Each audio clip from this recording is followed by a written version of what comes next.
Welcome to Authentic Living with Roxanne, a place where we have conscious conversations about things that really matter in our lives. And now here's your host, Roxanne Derhodge.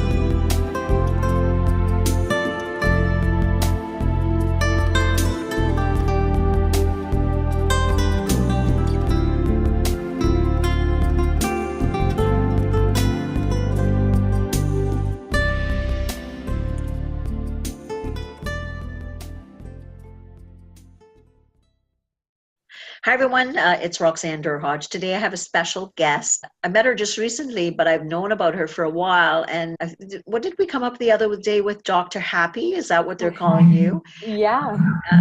Gillian Mandich. So Gillian is a happiness expert, which I don't know.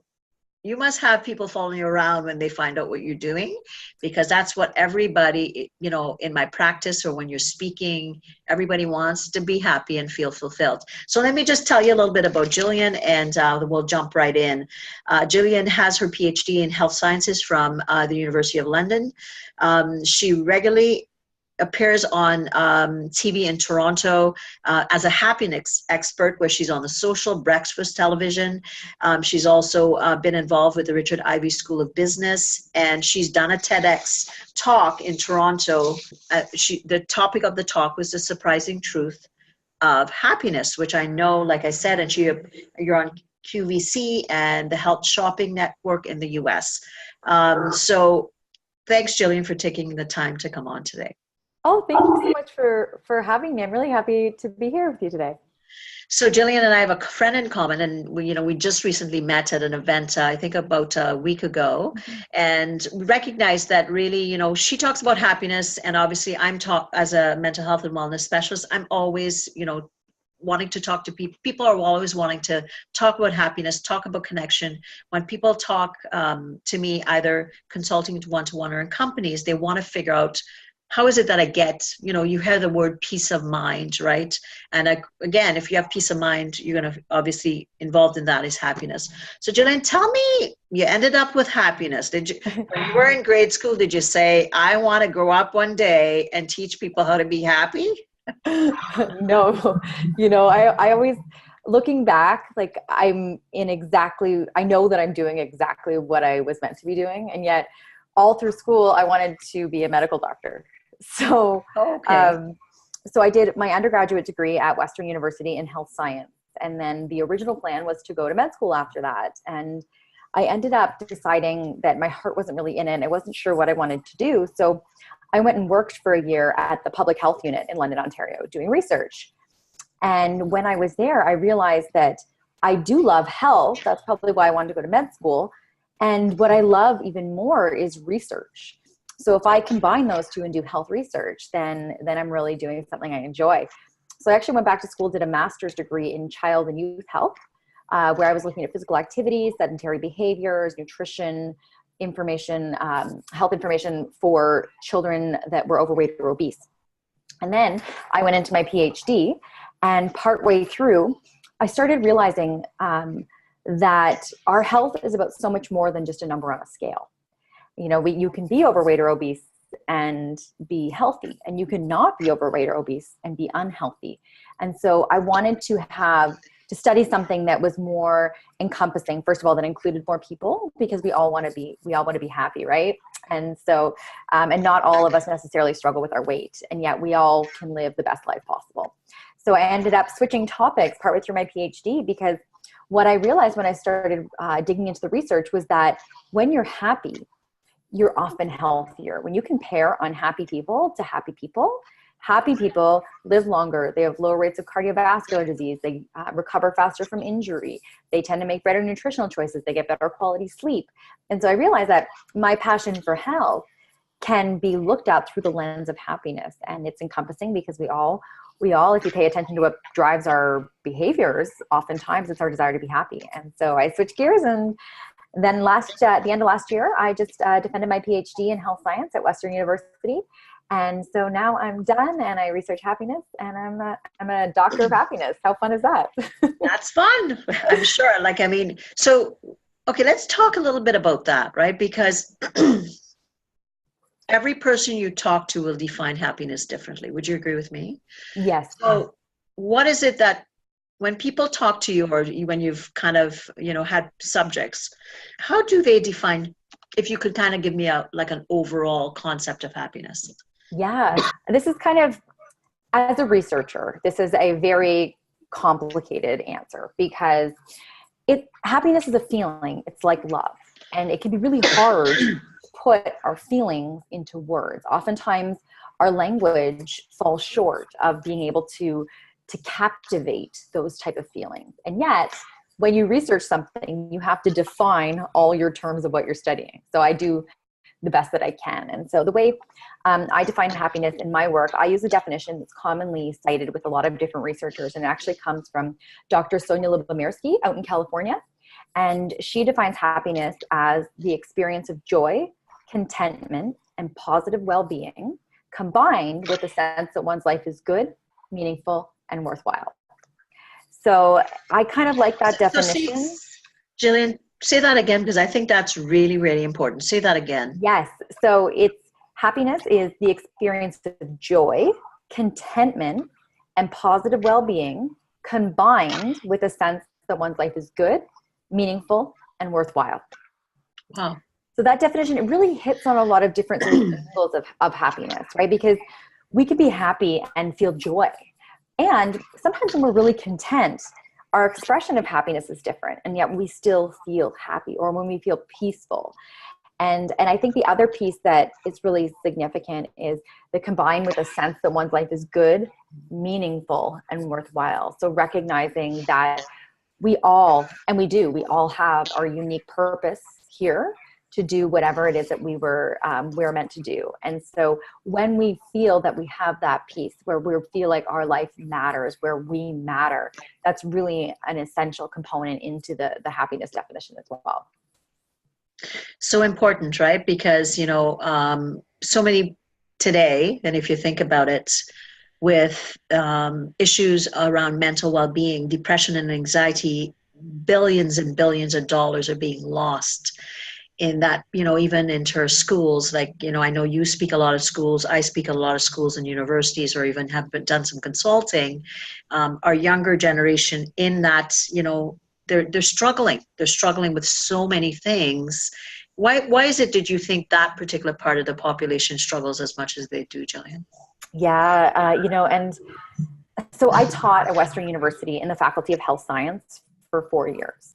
And throughout that time, even with the students in my classes, so they were undergraduate health science students, I saw such an increase even in that 4 years in terms of the different challenges, the number of students that were challenged by mental health, different struggles.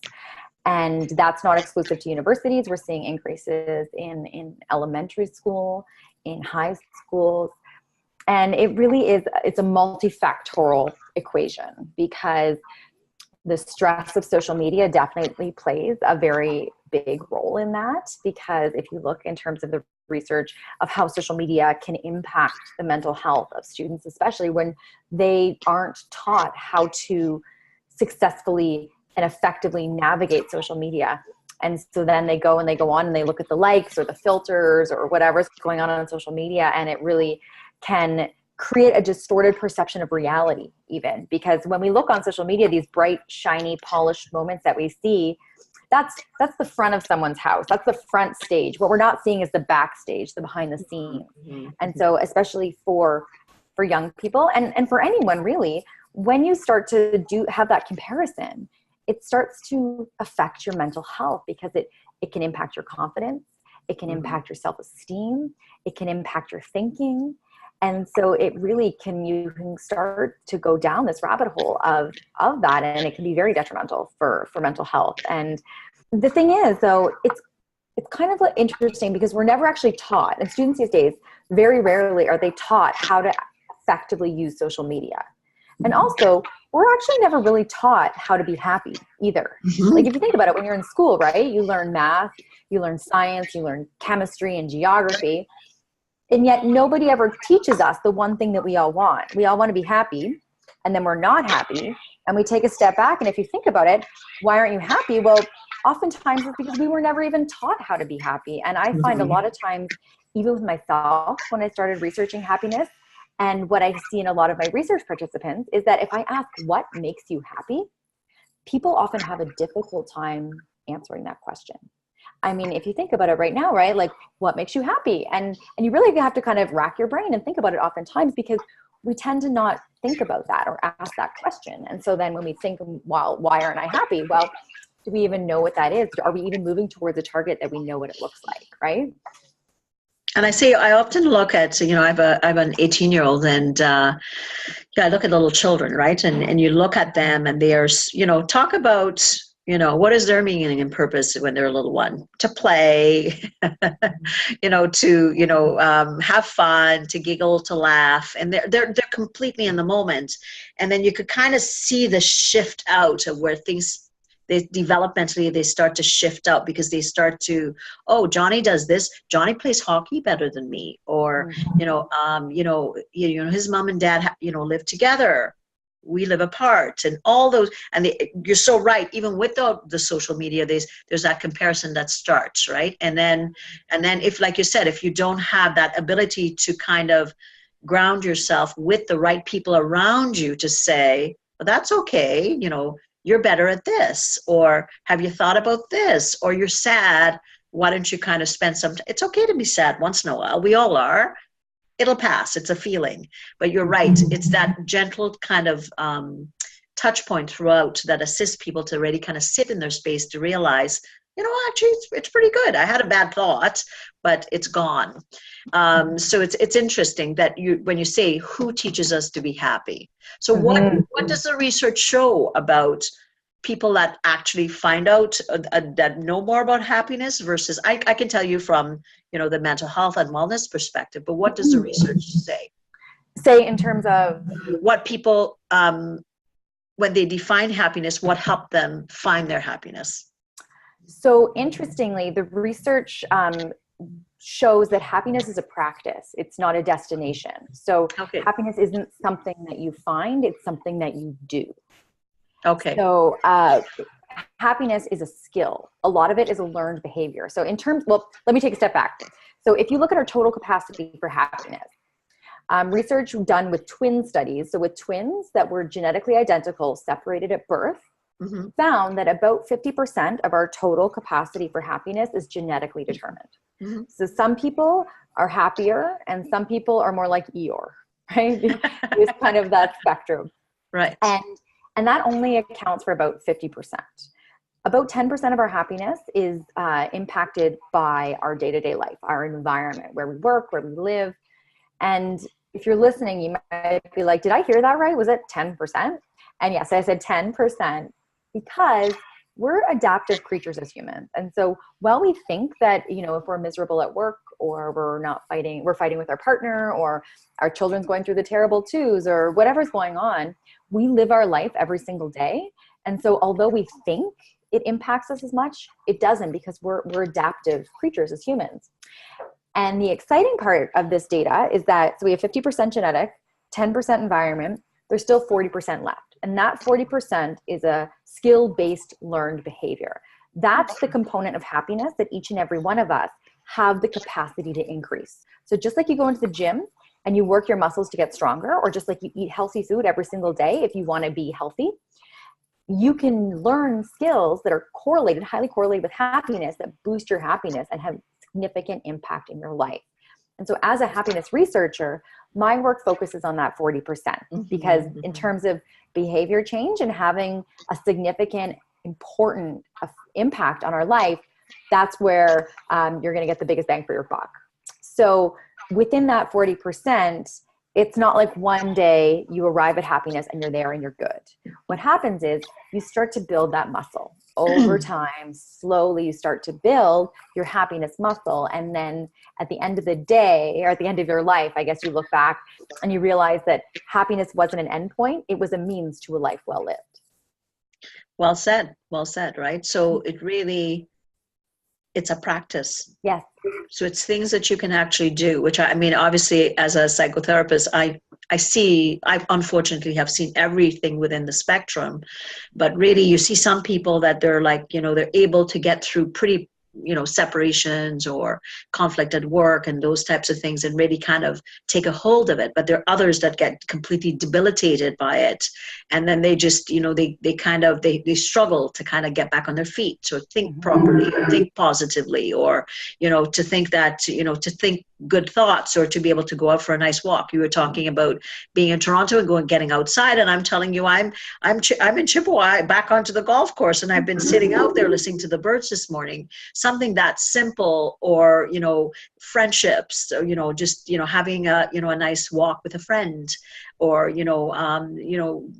doing something that's fun for you, reading or music or dancing, or all those things are really a compilation of what defines. And you and I would be very different because we're different people, but it's kind of figuring that out with yourself. So tell me what kind of things, when you speak, how do you tell people to explore happiness if they think that they haven't, quote unquote, I've not learned how to be happy, Gillian? What should I do? Yeah.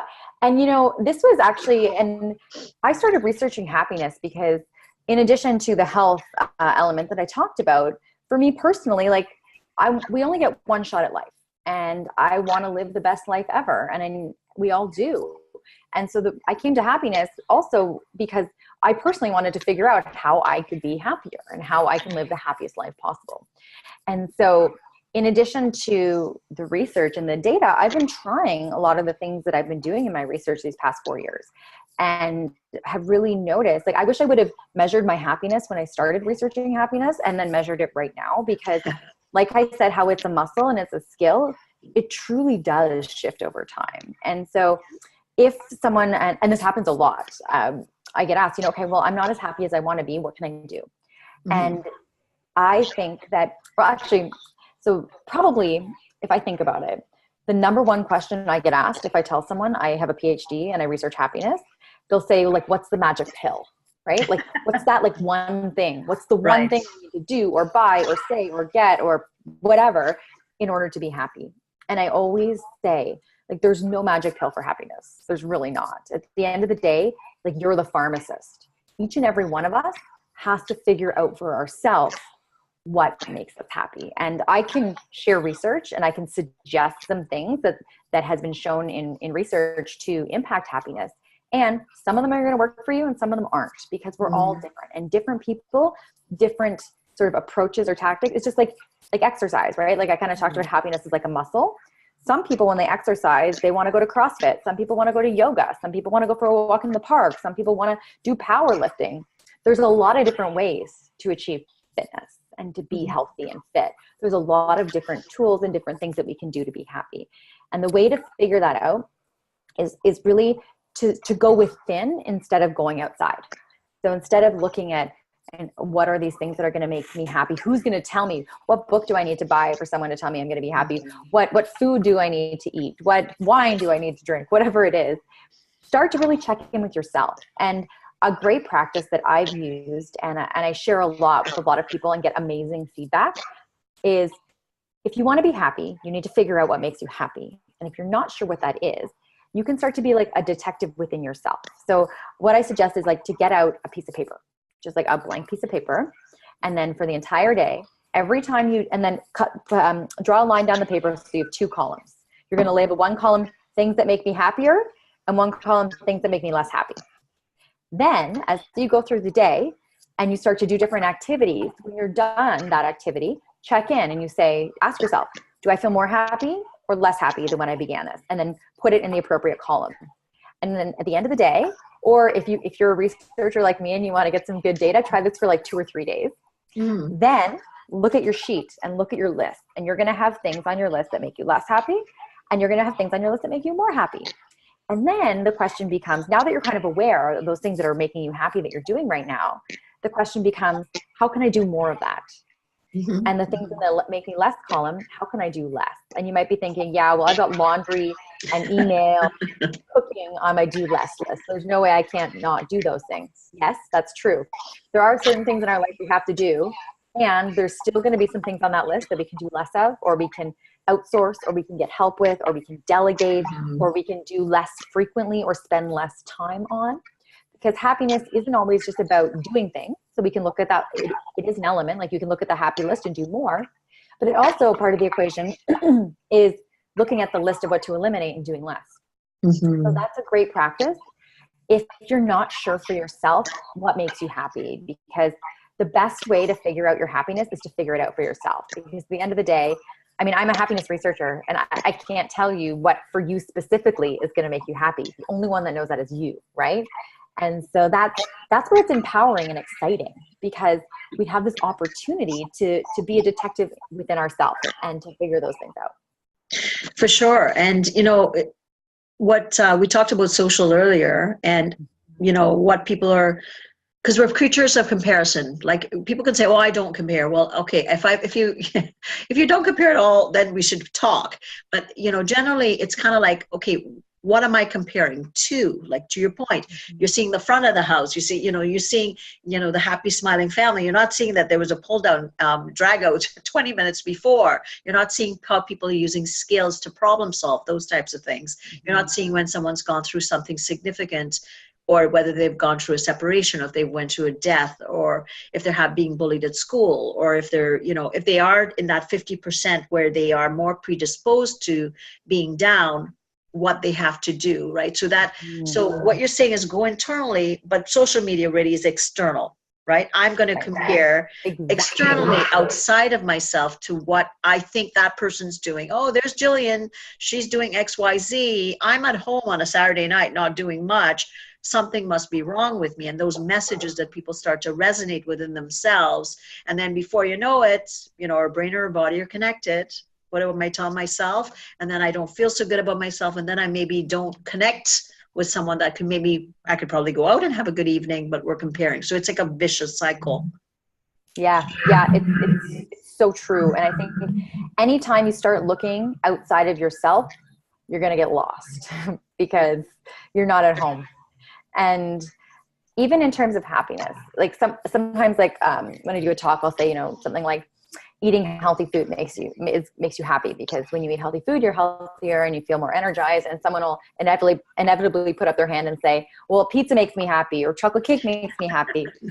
And so even within happiness, there's a difference between that sort of in the moment hedonic, superficial layer of happiness versus you can kind of go deeper into that joy, contentment, positive well-being, satisfaction, like that sort of element of happiness. So sometimes in the moment, something may make you happy, and in the long term, overall, it actually doesn't, or it doesn't make you as happy as other things have the capacity to do, right? So it's interesting, even in terms of happiness, how, for example, if you get a brand new car, right? The first day you get your car, you're so happy. You love your car, you're driving it around, everything's great. And a week later or a month later, it's not like you're getting your car every morning and you're like so happy and like loving your brand new car the same way, because we adapt. And so those things that bring us happiness in the moment, those more materialistic or material things, tend to not last. And so when we can start looking to meaning and things like that in terms of what makes us happy and our impact, that's where you can get that deep, meaningful happiness that really has the most benefits for us from a physical health and from a mental health perspective. For sure, because of course, if physically you're doing certain things, that's going to impact your mental, and if you're doing certain things mentally, that's going to affect your physical. But it's a continuum. I often say it's like that figure eight, right? You're trying to figure it out, and if you're predisposed, let's say you're predisposed to say a bit of anxiety or depression, that's more biological versus situational. You know, kind of, okay, well, I have to accept that. Like, you know, well, it's kind of like if I was diabetic, like I often say to people, you're going to take your insulin, right? Well, there's things you might be able to have to do to boost yourself a little bit more. If you're a little bit hyper, or if you're a little bit depressed, you might have to work that a little bit extra, say, compared to somebody that doesn't have that 50% biological, like you're saying. And then sometimes it's acceptance of that, which is sometimes difficult. But what we're seeing today is more, would you say that a lot of the issues of depression and anxiety, is it a combination of biological and psychological? Or situational, I should say, biological and situational? Is it a combination? What do you think? Yeah, it definitely is a combination, and everybody's different. So I always say, though, it's really important to know that when I talked about that 40%, that skill-based learned behavior, if you don't have the building blocks in place to build the house, you're not going to have a house. So structurally in your body, if your body can't produce serotonin or dopamine or some of these hormones that contribute to happiness, no amount of, say, like practicing gratitude every day is going to get you there. So there's a time and a place for consulting with your doctor for medical intervention. Absolutely. And also, a lot of our happiness too, when we look at it as a skill-based learned behavior, it comes up to us. And oftentimes we just aren't taught, like I said, we're not taught how to be happy. And oftentimes we don't have the coping mechanisms to deal with the difficult things in our life. And so they start to impact our life. And so as we sort of build our happiness muscle, or we strengthen that, we get stronger. And when we're stronger, we're able to cope more resiliently. We have more tools in our tool belt. So when difficult things happen, we're able to adapt. So for example, with happiness, I always say, like, actually, and this is one of the things I was like, when I first started researching happiness, I thought the goal in life was like, be happy and don't be sad. I really did. And I wanted to learn happiness because I wanted to figure out how to be happy, and I didn't want to be sad. I wanted to get rid of sadness and have all happiness. And what I was surprised to learn is that happiness and sadness aren't two ends of the same continuum. They're two separate constructs. So you can be more happy and less happy, and more sad and less sad. They're separate. And the goal in life is not to eliminate sadness. It's to be able to have those tools and the coping mechanisms so that when we feel sad, we feel sad. We feel it fully. We don't bottle it up. We don't push it down. We feel the emotion fully, and then we choose again, so that we're not marinating in that sadness for weeks or for months, because we're all going to have, like, part of being human is having difficult things happen, and having stressful things happen, and having sad things happen. And it's not a question of getting rid of those things that happen. It's a question of how do we respond to those things. And so that's where happiness can really come in, and can really be this sort of amazing tool that we have that can help us to cope when those things happen. So that I always say, it's like we want this uptrend so that your lows get higher and your highs get higher.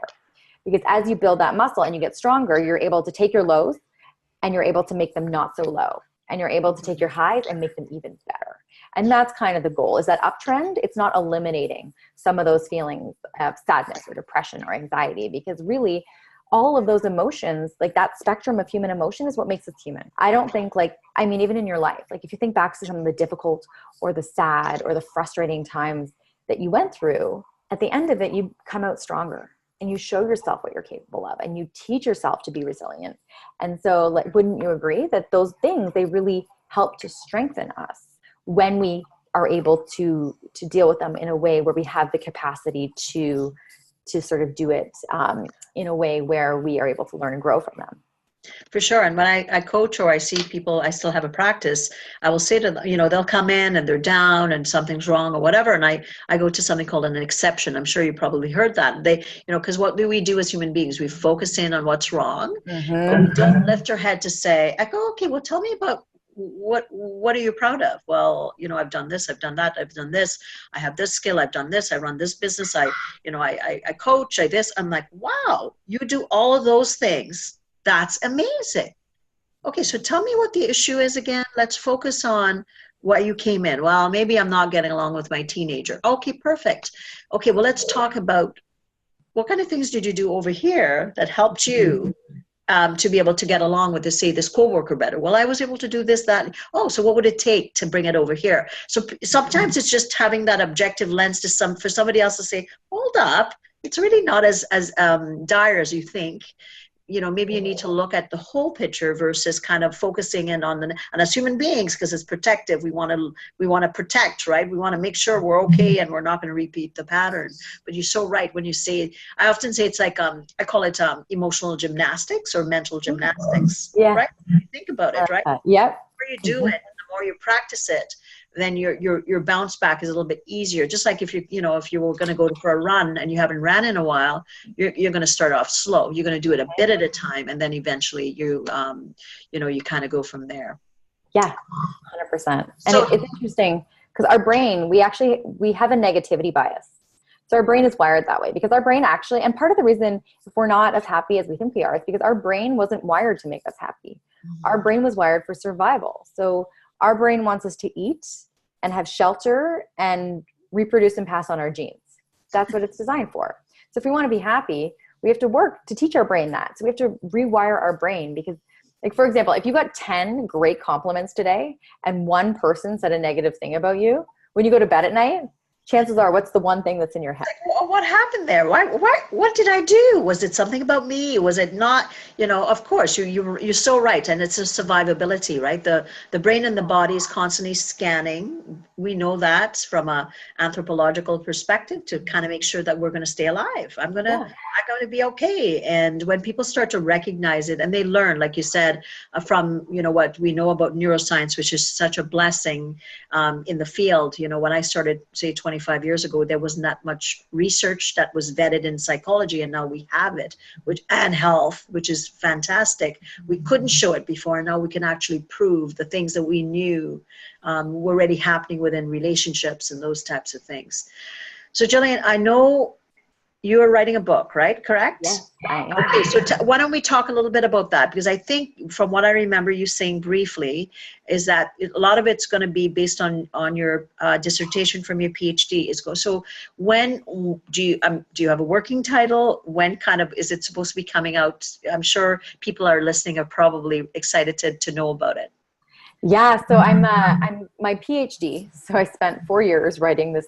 I don't know, it's like 600 pages or something. This really long dissertation, and the content is really great. And a lot of the research in it, it could help a lot of people. And yet, academic writing can be very dry and boring. And so, I'm essentially kind of taking a lot of the research and the data from my PhD and sort of changing it and making it interesting to read, making the languaging a bit more fun. And then I'm going to do that. I'm traditionally publishing my book, so it's a long road. So it'll probably be about 2 years or so before, at the earliest, that it'll see the light of day. And the title is still, I'm waiting for it to evolve from what I'm doing. I'm waiting for that. You know how people, when they have a title, they're like, oh, it just came to me. I'm waiting for that moment. So as I'm working, I'm kind of letting things percolate. So I'm excited for that, to sort of learn the book process. And I'm just sort of at the beginning phase of that a little bit right now, and going through and doing the book proposal right now. So yeah. Awesome. So for people that are listening, so basically you speak, where could they get hold of you to be able to, if they're wanting to reach out to you to consult to see if you're a fit for their organization or things like that, where would you want them to reach out to you? Yeah, so I do a lot of speaking, corporate speaking, as well as schools and at events, conferences, a whole bunch of different stuff. I also do some more sort of smaller group workshop-y, or more intimate settings as well. And any information, if you have questions about anything or you want to learn more, my website is the best place to go. You can get a hold of me there through the contact page. You can read some of my talk descriptions and things like that. And that's all at gillianmandich.com. So it's GILLIANMANDICH.com. Perfect. And that link will be at the bottom when we put out the podcast, Gillian. So great. I'm sure people will reach out. So Gillian, thanks so much for spending the time. So again, what do we know about happiness? Remember, 40% is up to you. And, that is such a refreshing piece of research to hear out loud, and that it's such a combination effect. There's no pill. And it's about you really spending the time and spending the time often enough, like Gillian says, not just once, already kind of start to recognize, that when you get that feeling in your body, and it's so hard, like you said, we know when we're happy and we know when we're not happy. So, spend time, and to Gillian's point, spend time and don't ruminate in it. And what I often say to people is sometimes set a timer on your phone or your microwave for, say, 10 minutes and feel pretty bad. And then come out of it and say, what can I learn from it? And when you're happy, just jot it down. What are the things that I did? What was different about me? How was I thinking? How was I feeling? All those things that you have this, awesome space within yourself to be able to go in and learn from. So again, exciting stuff, Dr. Happy, like we will call you from now on. And thanks so much for taking the time. And for anyone wanting more information on me, you know, I'm a mental health and wellness expert. I speak and coach, and I would love to connect with you. Thanks for tuning in to Authentic Living with Roxanne, creating the space for positive, healthy change. Roxanne is a keynote speaker, psychotherapist, and coach. To work with Roxanne, visit roxannederhaj.com/blueprint. We'll see you next time on Authentic Living with Roxanne.